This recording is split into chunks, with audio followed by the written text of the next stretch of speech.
I'm going to build the best first generation Celica ever. Pull and say. All the stuff here is connected to one piece, so this suspension can literally just drop down. Welcome to Team Rocket Garage. My name is Zach. This is my 1977 Toyota Celica GT. I've got a playlist below about the full build. I'll be adding to it as I go. This car is a small car, but it's my dream car, and small dreams deserve big things. So without further ado, let's go ahead into this video, and thanks so much for watching. I built it! Oh.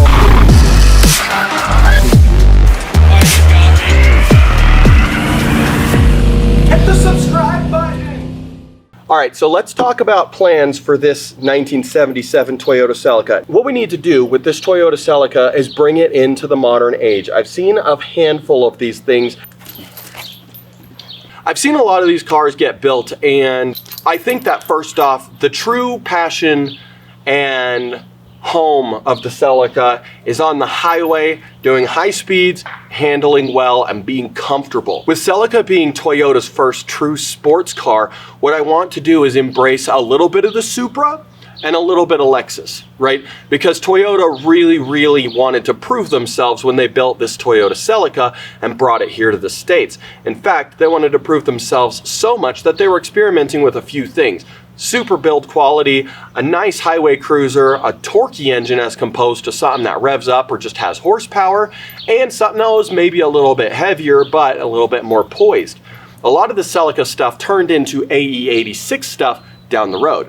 So what I want for this car, independent suspension all the way around. It does have a McPherson strut style assembly up front and then a solid rear axle in the back. The problem is we've already got my Foxbody. That's also a McPherson front and solid axle rear car, so just giving it horsepower is just going to kind of duplicate that car. So how do we fix that? Well, I want independent suspension all the way around. I want horsepower, and I want balance. I think balance is very important.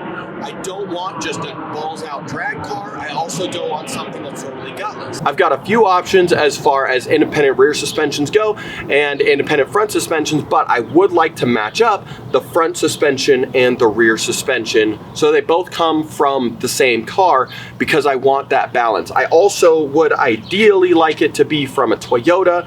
I know that the car is really small, and so I don't want to end up just having to go Miata, but I think the Miata matches the proportions the absolute best, so that's going to be our simple option. However, not good enough for me unless everything else is too good. So yeah, let me show you a little bit of the research that I've done, and then we've got to head to the junkyard and measure some parts. Welcome to Springville, Utah. It is super bright out here, and I should have brought my pit vipers. I didn't, and that's my fault. Now, we brought the Miata here. That's not important though. What is important is that there's an SC300 and actually a GS300 in this little junkyard here. Pull and save. It's time to talk about what's actually going to happen to the Celica. Now, I have a daydream that the Celica is going to be a handle. Now, you can comment below if you think a solid axle can handle. I think that the important thing is that, I mean, pretty much every like real actual handling car has independent rear suspension. And so to me, that's important. Now, I want that suspension to A, be attached to something cool, some sort of bragging rights, and B, I want it to be Toyota related. That's why there's an SC300 in there. Alternatively, we can use Miata stuff. It is almost the exact right dimension as far as like the wheels, front, rear, left, right, like distance and all that, but I don't really want to be four lug. The car will probably end up being like 2,600 pounds. And with like all the power that's going to that, I don't want to deal with like Miata CV axles at like 300 horsepower and just all this stuff. I just think that it's a little underpowered. Maybe I'm wrong, but I really like the idea of using the SC300 stuff because it's the same as a Mark IV Supra. So we are here. We're gonna go do some measurements with my Pittsburgh standard 16 by 3/4. That's some heavy equipment there, brother. Let's go ahead. We're gonna hop in here. We're gonna do some measurements so we can go home, check them on the Celica, and see how terrible things are gonna be. Because if that's the case, then we have to do Miata stuff. But if we don't have to do that, that'd be awesome. I did some like testing here, and this is all like Googled information. So it is plus or minus. The most important thing here is the track width, and that's the distance from the center of one tire to the center of the other. So that's the rough width. On the Celica, it's 53.5 inches. So this is like the wheel face to wheel face as calculated through all these numbers, right? And so this is the difference per side. So the ND Miata, something I was considering, plus 2.5 inches roughly, and A Miata plus 3/4 of an inch, and B Miata, their spindles are a little different. The E90 was something I was really considering because quite a car, and also shares a lot of parts with the modern Mark V Supra. And then here's kind of the SC300 and the Miata right here. So that SC300, everything except for like the toe and the camber arm are shared on the SC300 with the Supra. So that makes that really attractive because then I can just say Supra suspension, right? And also I can get those brakes that, well, here, let me show you. They look like that. So I roughly calculated that the difference was about 3 inches per side, or the SC300 rear suspension would be 3 inches more on each side. So a total of 6 inches more. So that's what we're going to the junkyard to actually measure in real life to see kind of if it's actually going to fit in this tiny little car. So we found the SC400. It's got a UZ inner, but this is why I'm going to show you. I'm going to show you why this car is important, okay? Underneath of here, you've got your subframe, and the subframe is this big like pretzel thing that bolts to the bottom of the car, right? So all of this, all the stuff here is connected to one piece. So this suspension can literally just drop down. That's it. Easy peasy lemon squeezy. So the reason that's good is because we can bolt that into another car. So yeah. Pretty cool. We're going to take some measurements. We're going to go from wheel mounting surface to wheel mounting surface, side to side, so we can measure how wide that is. And then we'll be able to see if this will be able to fit underneath the Celica. And then we'll kind of go from there. End up with the first generation Mark IV Supra. Okay. You're on the wheel mounting surface? Yep. All right, we got, what is that? 62 and a half. 62 and 5/8. All right. That's pretty hefty. That's about 10 inches wider than the Celica. Wow. Yeah. The seats in this are freaking wild, dude. Look at the bolstering on that. Yeah. Yeah, where the wheel touches. Okay. Yep. So all right. All right. So we've got from the back here. So what are you at for wheel mounting surface? I'm at about 61 and a half, I want to say. 61 and a half? Yeah. Wow. 61 and a half. So wow. 61 and a half. I want to get a big thing.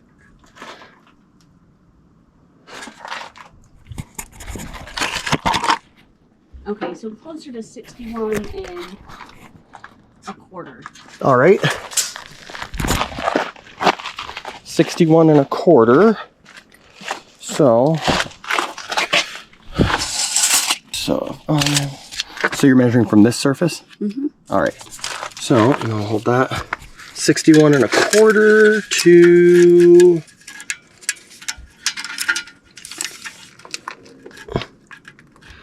and a half. So 2.5. 61 and a quarter, 63 3/4. Damn. That is, wait a minute, what did I say for the wrist? You said 2.5, right? 63 3/4. I think the Celica's like, I want to say 61 inches from like fender lip to fender lip. So the fender would be like right here. You're lost right there. Whoa, God, dude. Hell yeah, buddy. What's up, guys? Yeah, it's just my life. Okay. All right, so we got the measurements that we need, and we're headed out of here. We got distracted. We found a Volvo 850 wagon that was manual. So cool and really, really uncommon, but we got distracted and had to kind of poke around with that. Ashley, my wife, she had one a long time ago and she really, really liked it. So yeah, we're thinking about some stuff, but for now we got the measurements that we needed as far as the SC300 goes. So we're gonna head on home and measure some stuff on the Celica and kind of go from there. We've got wheel mounting surface to wheel mounting surface, so we just have to calculate wheel offset and then see if, you know, if we can make some stuff happen, and if it, you know, if we can even realistically use wheels with that setup, and then we'll decide. As far as it stands right now, I'm pretty sure that it's about an 8-inch difference if we're talking like axle to axle width comparisons, and the Celica is just a really small car, so might be feasible, might not. But if it's not, then we're doing Miata stuff. And yeah, say goodbye to Pull and Save, Ashley. Bye, Pull and Save. You're all pieces of shit. Free shuttle to Bryan Headtown. I don't know, dude. What the hell is even that? Oh, whoa. All right, well, I grossly miscalculated my sprinkler. All right, I gotta record this from out here. First off, it's tight over there. Secondly, there's wasps, a lot of wasps. I measured the Celica, the front, 64 inches wide, fender lip to fender lip, right? We do from like that little lip on the fender to the same on the other side. On the rear, it's 67. So the rear will definitely fit. The, because we've got a 60, the rear suspension wheel mounting surface to wheel mounting surface, 62 and 5/8. The fender to fender back there is 67. So we've got a few inches of clearance there. It'll probably fit. It'll probably be a little rough. However, the double wishbone suspension, the wheel will camber in, so it'll allow for fitment. So a little wiggle room there. The SC400 front is 63 3/4 wheel mounting surface to wheel mounting surface. The front on the Celica is 64 inches fender to fender, which means that that's going to be a little bit tougher of a fit. However, we're probably just going to run like a staggered setup, so a little less offset in the back for just kind of big weenie moves, and then we'll a little more offset in the front just to make it look right. But yeah, so that's kind of what we're looking at. That's kind of the game plan, is to kind of emulate Supra suspension. I want Supra brakes. That's like the main thing for me, is having all of this with like those calipers right behind the wheel that says Supra on it. I want that for big weenie status. So thanks for watching Team Rocket Garage. Hit that subscribe button. Comment below what you think about a project like this, and if you've seen anybody else build another Celica to this level. I know Sarah Entuned is doing a V8, a 3UZ built motor in there, but I think she's solid axle, so whatever. Yeah, we'll figure some stuff out. Tag Celica information below. It's gonna be a big project. So if you like this kind of stuff, subscribe below. I'm going to build the best first generation Celica ever, in my opinion. No shade. I know some of them have a little more horsepower. For me, it's about purity. I have horsepower somewhere in my future. It's in my future. I don't have it right now, but it's in my future. Yeah, so I have it, clearly. Whatever. Thanks so much for watching this episode of Team Rocket Garage. See you next time.